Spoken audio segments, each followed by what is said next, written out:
In this demonstration, I'm going to run the river flood recommender for a single forecast point. To do that, I'm going to open the hydro perspective, and I can zoom in on my forecast points.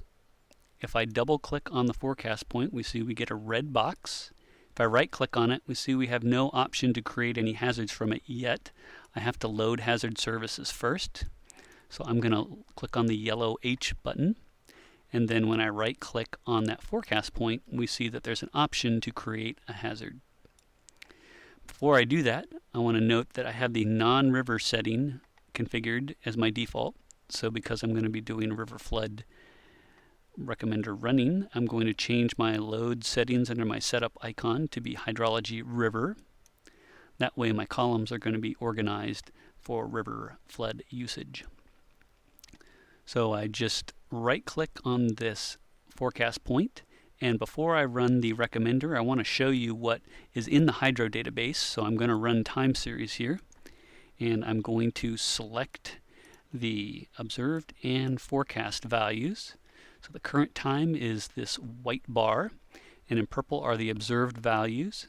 And we see that, about 6 hours ago, the observed values went above action stage, which is the yellow bar, into minor flood stage, is the brown bar.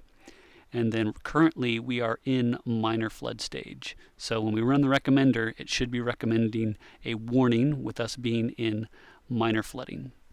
The forecast is to go into moderate flood stage and then crest about just below 15 feet, and then the forecast is for that to start to come down to about the definition of moderate flood stage there at the end of the forecast. So when I run the recommender, I should be expecting it to provide a river flood warning, and it should be configured in the minor flood stage is the observed, and the forecast should be in the moderate flood. So now I can right click on my forecast point and click Create Hazard. Up comes the flood recommender dialog with the small version just being for one forecast point. The default is to include points below advisory. So if you have some stage values that are below action stage, this is going to include them as a default, and it's going to default the recommendation to an hy.s for those. So there's some way that you can access forecast points that are below action stage. Otherwise, there'd be no way to be able to work with individual gauges in the hazard information dialog. So we need some way of getting access to sub-criteria gauges, and this is the way to do it. If you need to access it, it will at least allow something to pop up. Next is the watch warning cutoff time. This is going to be the main definition for whether it's going to recommend a watch or a warning. It's going to be time-based. So if the stage value is going to be going above flood stage beyond 24 hours from now, it's going to be a watch. So if the stage was going to be rising above flood stage at 25 hours from now, it's a watch. If flood stage is going to be exceeded 23 hours from now, it would be a warning. This is just the default hazard type in the HID. You could change that on the fly, but that's just for your convenience. The flood watch stage flow buffer is going to allow you to relax your criteria for a watch. And let's say you had something that was just under the criteria for triggering a watch. And rather than have an advisory, you want to watch if it's really close. So you could say, give me something within 10% of flood stage, and it's going to recommend a watch instead of an advisory. The last thing on here is the recommender run type. It defaults to create, update, end hazard for the chosen river forecast points, and basically is going to update the type as well as the data in the actual warning from the hydro database. So you can choose to have the type and the data update, or you can just do refresh the data. So I'm going to run it and have everything done for this forecast point. And we see the flood recommender results come up, and it tells me that I'm going to have a recommendation for a warning type hazard. This is for the Martinsburg-Opequon Creek. So I can look in my hazard information dialog, there's MBGW2, and river flood warning was the default type that the recommender came up with, which is what we expected. The time is the current time. Again, we are in flood stage, and the end time was not defined because we hadn't gone below flood stage. So it's until further notice.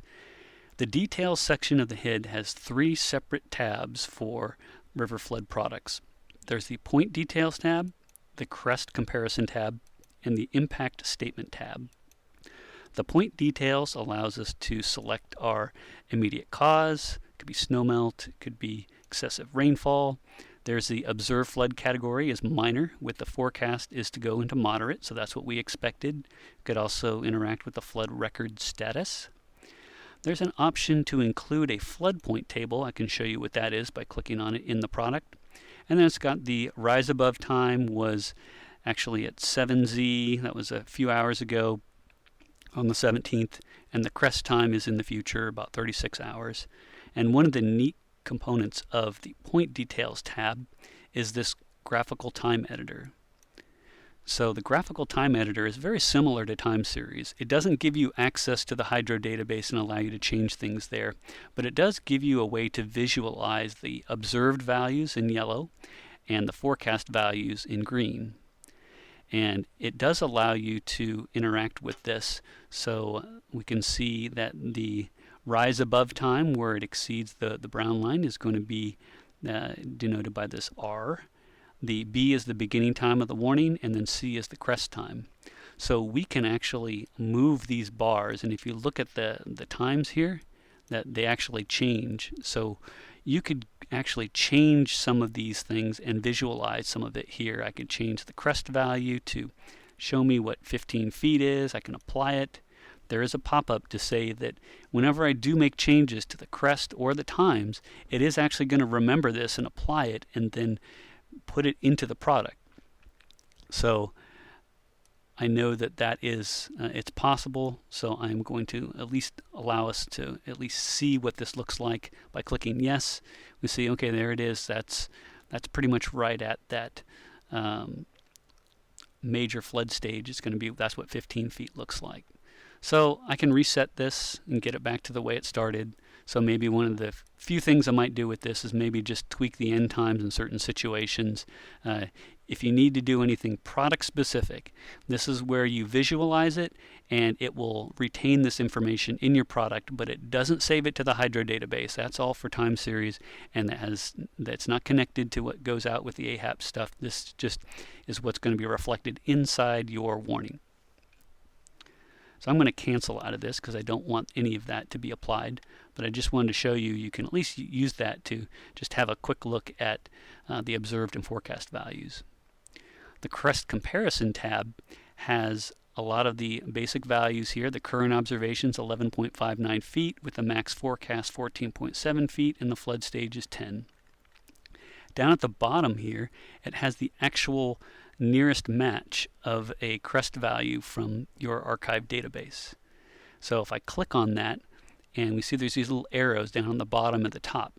Now this is a really long list, and if I hold my mouse over the upper triangle, it's going to come all the way to the top, and we can see we were at just below 15 feet. I think we're at like 14.7 feet. We can actually look in here and see what the value was. Yeah, max forecast is 14.7 feet. Then if I go all the way up to the values that are 14.7 feet, then we can see that the nearest match to that is 10/10/1976, and that's what it came up with. But if I wanted to, I could choose a different date. I could do the February 15th, 84, or the March 21st, 98, if I wanted to include that corollary in comparison to a previous event. So it has some smart logic to come up with that, and that's done with this crest search parameter. If you click on that, if you ever wanted to know what this is, you're not going to need to be using it, but just so you know how this works, it basically allows you to either use the current observed values or the max forecast or both, and your focal point will configure this, and it basically gives you a range of 2 feet above, 2 feet below, the crest value, and gives a bunch of parameters that you can use to match to the best match for an archived event. And you can have it give you the closest to the match. You can give it the highest in this window. So your focal point can configure this. And if you wanted to change it on the fly, you could click Apply Parameters, or it's just as easy to go in and select the value manually. So that's how the Crest Comparison tab works.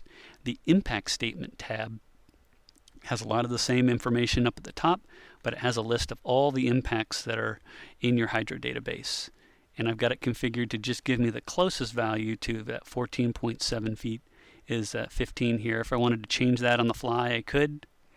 If you wanted it to come up with a different value than just the closest, then there's also a search parameters for this that your focal point can pre-configure ahead of time.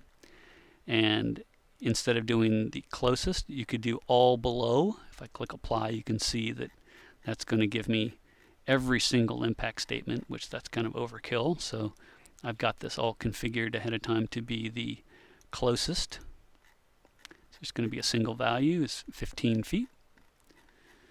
So you don't need to use these search parameters, but just so you know what are they there for, that's how it works. So that's kind of a tour of the hazard information dialog. I have assembled all the elements of my hazard event for this river flood warning, so I'm going to click Preview. Up pops the product staging dialog to allow me to change some of my calls to action. I just click Continue, and the product editor comes up for my FLW. There's the overview headline up at the top. Any of these white text boxes I can type into. And I have my new FL.W. I get an ETN at this point for MBGW2 with all my information that I can preview here by clicking on the Legacy Formatter tab. So there's also the product expiration time. I could change that here if I wanted to. All right, so for the product, I have Opequon Creek. Some of the important information that we were looking for: minor flooding is occurring and moderate flooding is forecast. We've got the forecast is to rise to 14.7 feet Saturday morning. Impact, there's that impact statement. We just had a single impact that was going to be the closest, and that's at 15 feet. What are the impacts? And then there's that crest comparison history. This crest compares to a previous crest of 14.7 feet on 10/10/1976. And here is the flood point table showing the flood stage and then the forecasts. So I can just click Issue All. It's going to tell me that I'm issuing my FLW. And now my status changed from pending to issued. So that's a pretty straightforward way to run the River Flood Recommender at a forecast point for something that meets criteria for a warning. Let's say I have a situation like this MOP2, W2, and I click on time series here. For this forecast point, let's see, there, this is the action stage, and so we're going to be slightly below action stage. So if this were just a little bit more and this was maybe a little closer in time, that we could consider issuing an advisory, or at least it would meet the criteria. So if we wanted to work with that, then we need to get something up in the HID. And because it's below criteria, then there's really no way to do it unless you have the include points below flood advisory selected. So if I don't have it, it's below advisory criteria and no recommended hazards, I can't even work with it in the HID. There'd be no way for me to do anything or override that if that forecast was off. So we can right-click, create hazard. If we include points below advisory, we are below action stage. So I'm going to click Run, and now it's going to come up with, it's going to say the results is for a statement is what it's going to be. So it's an hy.s. So I could change my hazard type on the fly to be an fl.y if I wanted to issue an advisory for something that was just above action stage, and maybe that forecast was just a little bit off. So you can see there's a very simple way to run the river flood recommender at a forecast point. You have to have hazard services loaded to get that create hazard legend in the background. Then once you have that, you can run the river flood recommender, change your HID, create your product, and that's a quick demonstration of running the river flood recommender at a single forecast point.